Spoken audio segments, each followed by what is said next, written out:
जब आँखों में अरमान लिया, मंजिल को अपना मान लिया, फिर मुश्किल क्या और आसान क्या, बस ठान लिया तो ठान लिया।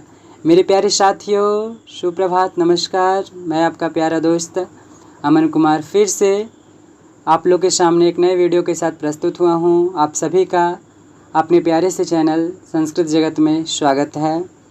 हम लोग का कुछ जो मानवीय गतिविधियाँ जो चैप्टर चल रही थी उसका पार्ट 2 करेंगे। यानी पहले वीडियो में हमने प्राथमिक क्रियाकलाप पढ़ लिया। अब इस वीडियो में हम द्वितीय क्रियाकलाप और तृतीय क्रियाकलाप के बारे में विस्तृत अध्ययन करेंगे। अब बात करते हैं द्वितीय क्रियाकलाप क्या होते हैं। तो वैसी आर्थिक क्रियाएं जिसमें मानव प्राकृतिक में पाए जाने वाले कच्चे माल का रूप में बदलकर उसे मूल्यवान बना देता है, वही द्वितीय गतिविधियां कहलाती है। अर्थात कहने का मतलब है कि प्राकृतिक में मौजूद बहुत सारे ऐसे संसाधन हैं जिससे मनुष्य अपनी आवश्यकता के अनुसार वो प्रयोग में ला रहा है और उसे बहुत ही मूल्यवान बना देता है। तो ये जो सारी क्रियाएं हैं वो द्वितीय क्रियाकलाप के अंतर्गत आती है। उदाहरण के लिए अगर हम लेते हैं तो मान लीजिए कि प्राकृतिक में कोई पेड़ पौधा ही को अगर लेते हैं तो कोई सामान्य पेड़ पौधे हैं, उसकी कीमत बहुत कम है। अगर उससे बहुत बड़े फर्नीचर टेबल बना दें और उसे हम बेचें बनाने के बाद, तो उसकी कीमत क्या होगी, बढ़ जाएगी। जिसमें सबसे पहले विनिर्माण आता है। विनिर्माण का आशय किसी भी वस्तु का उत्पादन से है। हस्तशिल्प कार्य से लेकर लोहे व इस्पात को गढ़ना, प्लास्टिक के खिलौने बनाना, कंप्यूटर के अति सूक्ष्म घटकों को जोड़ना, अंतरिक्ष यान निर्माण इत्यादि सभी प्रकार के उत्पादन विनिर्माण के अंतर्गत आते हैं। इसमें एक छोटे से सुई बनाने से लेकर बड़े से अंतरिक्ष यान बनाने तक की चीज़ों को सम्मिलित किया गया है। विनिर्माण की सभी प्रक्रियाएं में कुछ सामान्य विशेषताएं होती है, जैसे शक्ति का उपयोग करेंगे ही करेंगे। चाहे हम सुई बनाएं या बहुत बड़ी मशीन बनाएं, उसमें कहीं ना कहीं ऊर्जा की आवश्यकता होगी। एक ही प्रकार की वस्तुओं का विशाल उत्पादन एवं कारखानों के विशिष्ट श्रमिक लगेंगे। मान लीजिए हम सुई बना रहे हैं तो एक दो सुई तो नहीं बनाएंगे, कम से कम लाखों हजारों सुई बनाएंगे। किसी भी प्रकार का कुछ भी हम बनाते हैं तो उसमें अनगिनत संख्याओं में उसे हम बनाएंगे। तृतीय विश्व के अधिकांश देशों में विनिर्माण को अब भी शाब्दिक अर्थों में प्रयोग किया जाता है। बहुत जगह सिर्फ इससे नाम मात्र का ही प्रयोग लाया जाता है। अब बात करते हैं हम आगे। तो आधुनिक बड़े पैमाने पर होने वाले विनिर्माण की क्या क्या विशेषताएं हैं। तो देखिए, इसकी निम्नलिखित विशेषताएं आ जाती है। पहला है कौशल का विशिष्टीकरण, दूसरा है विनिर्माण उद्योग, तीसरा है यांत्रिकरण, चौथा है प्रौद्योगिकी नवाचार। बस हम लोग को थोड़ा थोड़ा देखते ही आगे बढ़ना है, क्योंकि हम लोग के जो प्रश्न आएंगे वो ज़्यादातर ऑब्जेक्टिव टाइप पाएंगे। जो जो इम्पोर्टेंट है हम वो आपको कराते रहेंगे। नेक्स्ट अगर हम आगे बढ़ते हैं तो संगठनात्मक ढांचा एवं स्तरीकरण। आधुनिक निर्माण की विशेषताएं निम्नलिखित हैं। अब हम आधुनिक निर्माण की बात करते हैं तो यह एक जटिल प्रौद्योगिकी यंत्र है। अधिक विशिष्टीकरण एवं श्रम विभाजन के द्वारा कम प्रयास एवं अल्प लागत से अधिक माल का उत्पादन करना है।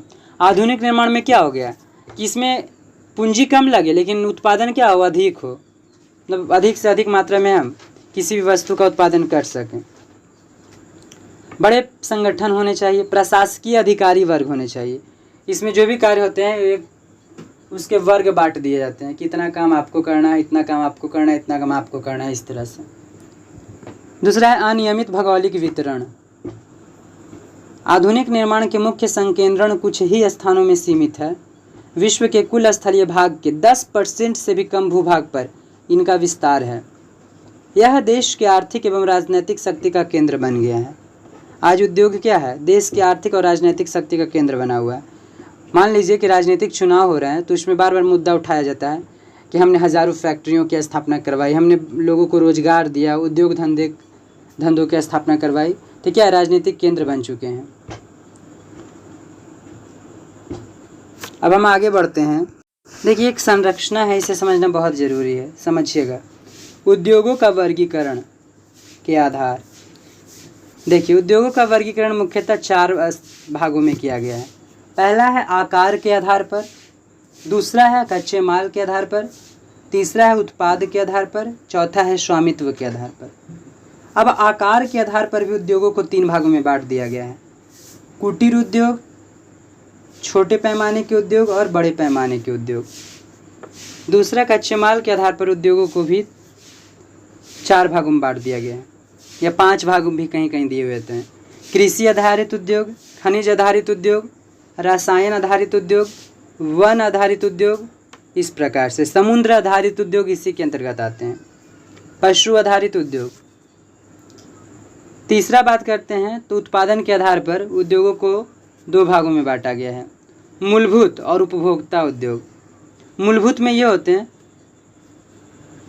कि बस जो उनकी मूल आवश्यकताओं को पूरी कर सकती है, और उपभोक्ता उद्योग को भी 3 भागों में बांटा जाता है। उपभोक्ता उद्योग कहने का मतलब है जिसे हम प्रत्यक्ष रूप से डायरेक्ट प्रयोग करते हैं, जैसे बिस्कुट उद्योग, वस्त्र उद्योग, वाहन उद्योग। नेक्स्ट है चौथा, स्वामित्व के आधार पर उद्योगों को 3 भागों में बांटा गया है: सार्वजनिक उद्योग, निजी उद्योग और संयुक्त उद्योग। खनिज आधारित उद्योग को भी 2 भागों में बांटा गया है: एक धात्विक और एक अधात्विक। धात्विक में जिसमें धातुओं का अंश पाया जाता है, और अधात्विक जिसमें धातुओं का अंश नहीं पाया जाता है। देखिए, एक बहुत इंपॉर्टेंट है कुटीर उद्योग। तो देखिए, यह विनिर्माण की सबसे छोटी इकाई है। इसमें शिल्पकार जो होते हैं वह स्थानीय कच्चे माल का उपयोग ज़्यादा करते हैं, जो लोकल कच्चा माल है उसका उपयोग ज़्यादा करते हैं। इसमें साधारणतः औजारों का प्रयोग किया जाता है, और इसमें परिवार के सदस्य मिलकर दैनिक जीवन में उपयोग की जाने वाली वस्तुओं का निर्माण करते हैं। जैसे आप सुने होंगे, चटाई, फर्नीचर, जूते, साथ ही साथ बीड़ी जो पीते हैं लोग, ये सब जो बनाए जाते हैं वो कुटीर उद्योग के अंतर्गत बनाए जाते हैं। बिंदिया, रुई बत्ती, बटरी, खचिया, ये सब क्या है? कुटीर उद्योग है। और इससे थोड़े से अगर हम आगे बढ़ते हैं तो वो लघु उद्योग के अंतर्गत आ जाते हैं, जैसे में फर्नीचर, औजार, जूते, ये सब क्या है? मूर्तियाँ, बर्तन, ये सब लघु उद्योग के अंतर्गत आते हैं। ये कुटीर उद्योग से थोड़ा सा ऊंचा होता है। नेक्स्ट था छोटे पैमाने के उद्योग। ये कुटीर उद्योग से बहुत भिन्न है। इसके उत्पादन की तकनीक एवं निर्माण स्थल घर से बाहर होता है, और इसमें स्थानीय कच्चे माल का उपयोग होता ही होता है, साथ ही इसके लिए बाहर से भी कच्चे माल को मंगाना पड़ता है। और तीसरा था बड़े पैमाने के उद्योग।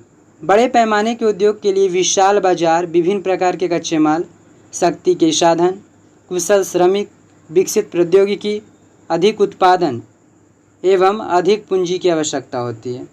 पिछले 200 वर्षों में इसका विकास बहुत तेज़ी से हुआ है। पहले जो था ये उद्योग ब्रिटेन, अमेरिका के पूर्वी भाग एवं यूरोप में लगाए गए थे, परंतु वर्तमान में इसका विस्तार विश्व के सभी भागों में हो गया है। समझे? अभी हमने बात किया था कच्चे माल पर आधारित उद्योग, तो इसमें था कृषि उद्योग। इसमें ज़्यादा जो कृषि उत्पाद से जो भी संबंधित वस्तुओं का उत्पादन किया जाता है, ये पदार्थों का, वो कृषि आधारित उद्योग के अंतर्गत आता है। जैसे अगर हम बात करते हैं सॉस वगैरह। वन आधारित उद्योग में क्या? औषधियाँ, फर्नीचर, कागज़ आदि बनाए जाते हैं। और रसायन उद्योग में नमक, गंधक, पोटास आदि बनाए जाते हैं। जैसे कृत्रिम रेशा, प्लास्टिक, ये सब क्या है? रसायन उद्योग के अंतर्गत आते हैं। पशु उद्योग में तो पता ही है, इसमें दूध का उत्पादन होता है, फिर साथ ही साथ ऊन, वस्त्र बनाए जाते हैं। बात किए थे स्वामित्व के आधार पर उद्योग को 3 भागों में बांटा गया था। पहला था सार्वजनिक क्षेत्र के उद्योग।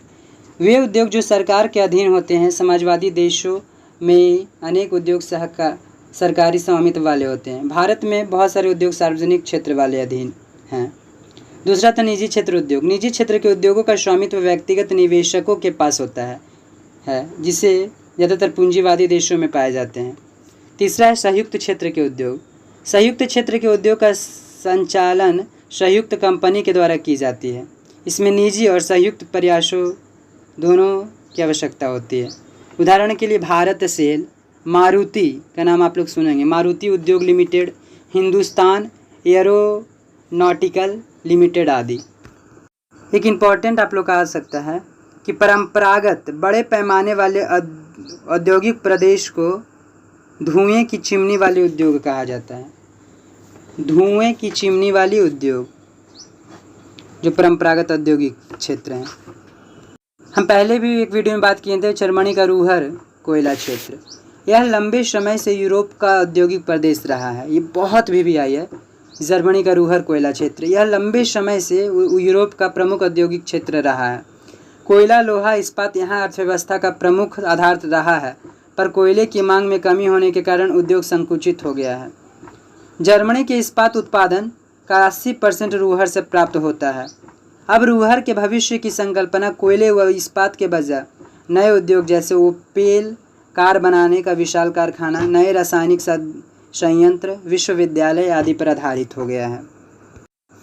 खैर, अब आगे बढ़ते हैं। लौह इस्पात उद्योग, ये नाम बहुत फेमस है।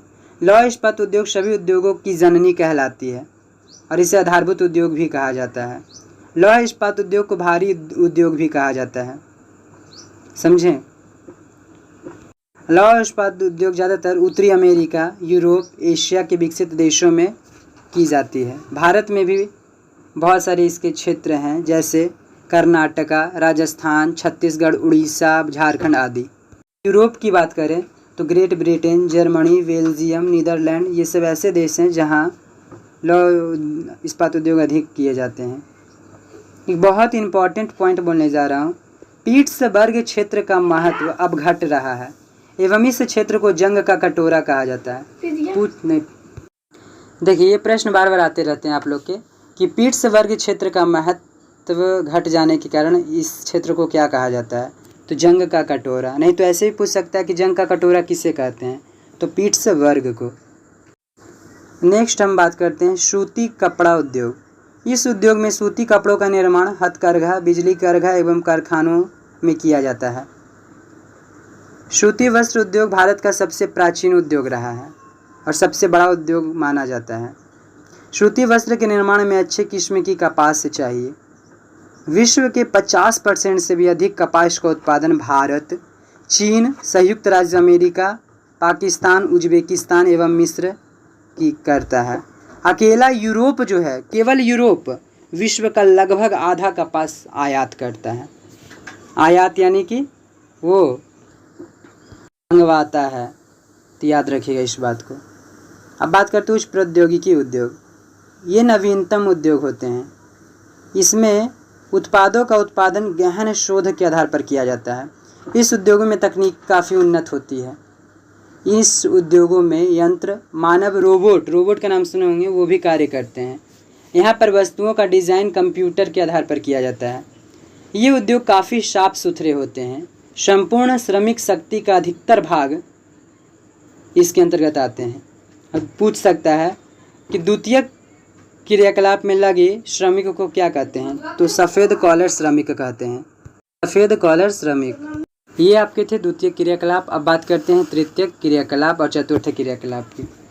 तो तृतीय क्रियाकलाप वे क्रियाएं होती है जिनके द्वारा समाज को विभिन्न प्रकार की सेवाएं प्रदान की जाती है। तृतीय क्रियाकलाप को सेवा क्षेत्र भी कहा जाता है। तृतीय क्रिया में उत्पादन एवं विनिमय दोनों शामिल होते हैं। उत्पादन में सेवाओं की उपलब्धता शामिल होती है जिनका उपभोग किया जाता है। इसमें उत्पादन को परोक्ष रूप से पारिश्रमिक और वेतन के रूप में मापा जाता है। यानी कि इसमें जो भी सेवाएं दी जाती है वही तृतीय क्रियाकलाप के अंतर्गत कहलाती है। तृतीय क्रियाकलापों को 4 भागों में बांटा जाता है। पहला है व्यापार वाणिज्य, दूसरा है परिवहन, तीसरा है संचार, चौथा है सेवाएं। व्यापार वाणिज्य में अंतर्गत व्यापार को 2 भागों में बांट दिया जाता है, एक थोक और एक फुटकर व्यापार। और परिवहन को भी 4 भागों में बांटते हैं, रेल परिवहन, सड़क परिवहन, जल परिवहन और वायु परिवहन। संचार को भी 3 भागों में बांटते हैं, परिवहन, दूरसंचार, दृश्य श्रव्य और चौथा सेवाएं। ये सब व्यापार और वाणिज्य में क्या होता है कि इसमें व्यापारिक केंद्र स्थापित किए जाते हैं व्यापार के लिए, और इसके 2 भागों में बांटते हैं। जैसे ग्रामीण विपणन केंद्र और नगरीय विपणन केंद्र। ग्रामीण विपणन केंद्र ये निकटवर्ती बस्तियों का पोषण करते हैं। जो छोटे मोटे गांव होते हैं वहाँ के लिए कामगार होते हैं। इन केंद्रों पर व्यावसायिक सेवाएं विकसित नहीं होती है। ये केंद्र केवल स्थानीय ग्रामीण आवश्यकताओं की पूर्ति करते हैं। यह स्थानीय संग्राहक एवं वितरण केंद्र होता है। इसमें से अधिकांश केंद्रों में मंडियाँ, थोक बाजार, फुटकर व्यापार क्षेत्र होते हैं। नेक्स्ट है, जैसे हम लोग साप्ताहिक बाजार देखते होंगे, कहते हैं मंगलवार ही लगता है, बुधवार ही, शुक्र बाजार लगता है, शनिचर बाजार लगता है। तो इस प्रकार से इसमें साप्ताहिक बाजार लगते हैं ज़्यादातर। दूसरा है नगरीय विपणन केंद्र। ये केंद्र अधिक विशेष नगरीय सेवाएं प्रदान करते हैं। इनमें न केवल साधारण वस्तुएं और सेवाएं बल्कि लोगों द्वारा वांछित अनेक विशिष्ट वस्तुओं व सेवाएं भी उपलब्ध होती है। ये केंद्र व्यावसायिक सेवाएं जैसे अध्यापक, वकील, परामर्शदाता, चिकित्सक, दांतों के डॉक्टर, पशु चिकित्सक आदि उपलब्ध कराते हैं।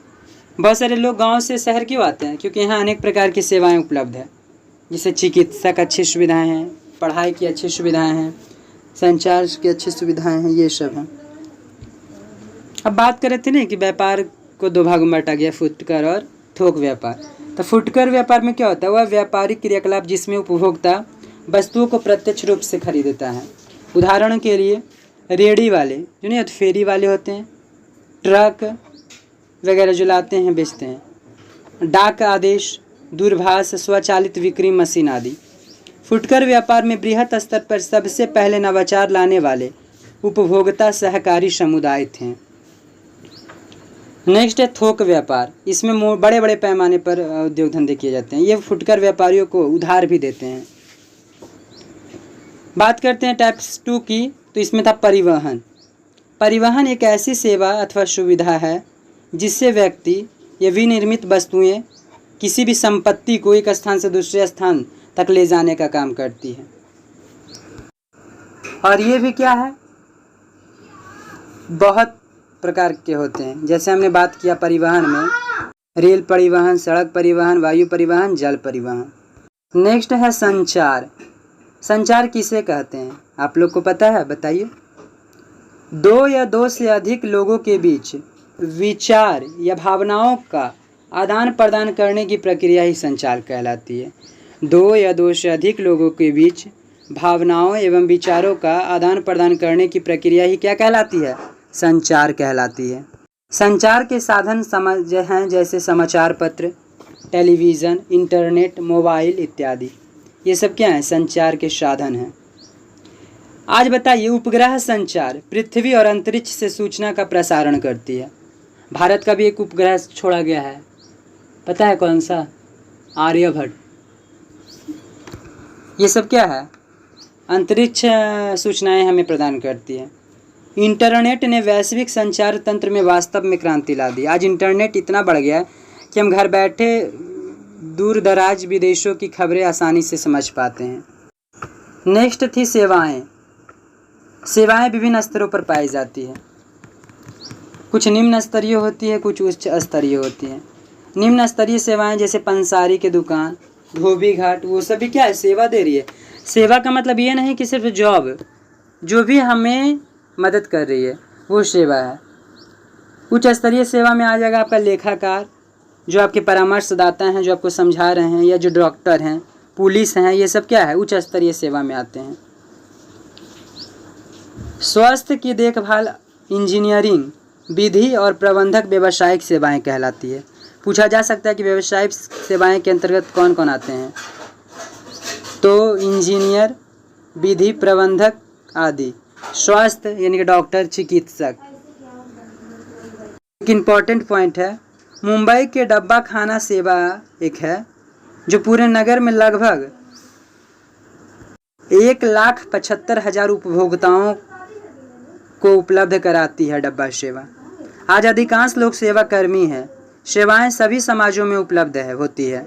अधिक विकसित देशों में कर्मियों का अधिकतर प्रतिशत इन सेवाओं में लगा है, जबकि अल्प विकसित देशों में 10% ही लोग सेवा क्षेत्र में है। सोच लीजिए कि बड़े बड़े देशों में लगभग 90% लोग सेवा क्षेत्र में हैं, लेकिन अल्प विकसित देशों में मात्र 10% लोग सेवा क्षेत्र में हैं। संयुक्त राज्य अमेरिका में 75% से भी अधिक लोग जो हैं वो सेवा क्षेत्र में लगे हुए हैं। ये पूछा जाता है बार बार कि संयुक्त राज्य अमेरिका में कितने % लोग सेवा क्षेत्र में लगे हुए हैं। तो संयुक्त राज्य अमेरिका में लगभग 75% लोग सर्विस सेक्टर में लगे हुए हैं। नेक्स्ट है पर्यटन, यानी कि पर्यटन एक यात्रा है जो व्यापार को छोड़कर एक आनंद के उद्देश्य से की जाती है। हम लोग नहीं कहते हैं हम लोग जा रहे हैं तिरुपति घूमने, हरिद्वार घूमने जा रहे हैं, केदारनाथ, अलकनंदा, ये सब क्या है? पर्यटन है। ये अलग है, हमें आनंदित करती है, हमें अंदर से प्रफुल्लित कर देती है। तो कुल पंजीकृत रोजगार और कुल राजस्व की दृष्टि से यह विश्व का अकेला सबसे बड़ा तृतीय क्रियाकलाप है। ये भी बहुत बार आते रहते हैं वस्तुनिष्ठ प्रश्नों में कि दुनिया का सबसे बड़ा तृतीय क्रियाकलाप कौन सा है? तो पर्यटन। पर्यटन दुनिया का सबसे बड़ा तृतीय क्रियाकलाप है। कुछ पर्यटन ऋतुनिष्ठ होते हैं, वो मौसमी दशाओं पर निर्भर करते हैं। जैसे हम लोग कंचनजंगा घूमना चाहते हैं या कुछ हिमालयी क्षेत्र घूमना चाहते हैं या केदारनाथ, तो ये सब क्या है? ठंड के मौसम में ही जाया जाता है और लेकिन अगर हम लोग कोई मतलब बहुत गर्मी अगर पड़ रही है तो हम लोग चाहेंगे कि ठंड प्रदेशों में जाएं। बहुत ठंड पड़ रही है तो हम लोग सोचेंगे कि गर्म क्षेत्रों में जाएं घूमने। कुछ पर्यटक बहुत ऐसे होते हैं जो एक देश से दूसरे देश में भी जाते हैं, आप लोग को पता होगा। पर्यटन से हमें विशेष प्रकार की आर्थिक लाभ होती है। पर्यटन को प्रभावित करने वाले कुछ कारक हैं, जैसे मांग। छुट्टी में या फुर्सत में हम लोग घूमने के लिए जाते हैं। कुछ ऐसे विशेष क्षेत्र हैं जहां लोग अधिक जाना पसंद करते हैं। दूसरा है परिवहन, तीसरा है जलवायु, चौथा है भूदृश्य, पाँचवा है इतिहास एवं कला, छठा है सांस्कृतिक और अर्थव्यवस्था। उदाहरण के लिए गोवा में हेरिटेज होम्स और कर्नाटक में मैरिकेरे और कुर्क, ये सांस्कृतिक और अर्थव्यवस्था से बहुत अधिक लोकप्रिय है। आगे है चिकित्सा पर्यटन। जब कोई व्यक्ति किसी चिकित्सा या इलाज के लिए किसी दूसरे देश में जाता है तब उसे चिकित्सा पर्यटन कहते हैं। समझे? ये था हमारा तृतीय क्रियाकलाप। थोड़ा देख लेते हैं चतुर्थ क्रियाकलाप का। चतुर्थ क्रियाकलाप के अंतर्गत सेवा क्षेत्र की उन सभी क्रियाओं को शामिल किया जाता है जो मुख्यतः अनुसंधान और विकास पर केंद्रित होती है, जो ज्ञान की कुशलता एवं दक्षता की गुणवत्ता को दर्शाती है।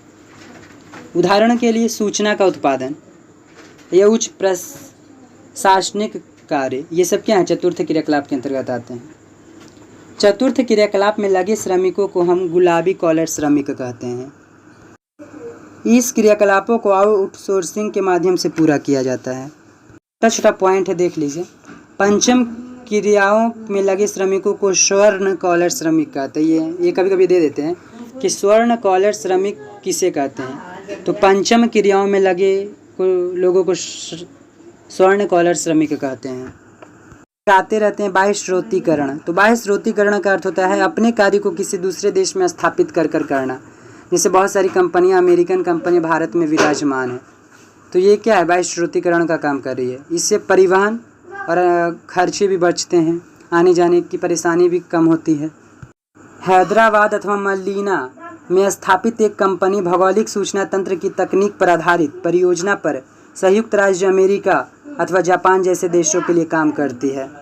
एक लास्ट है आप लोग का अंकीय विभाजन।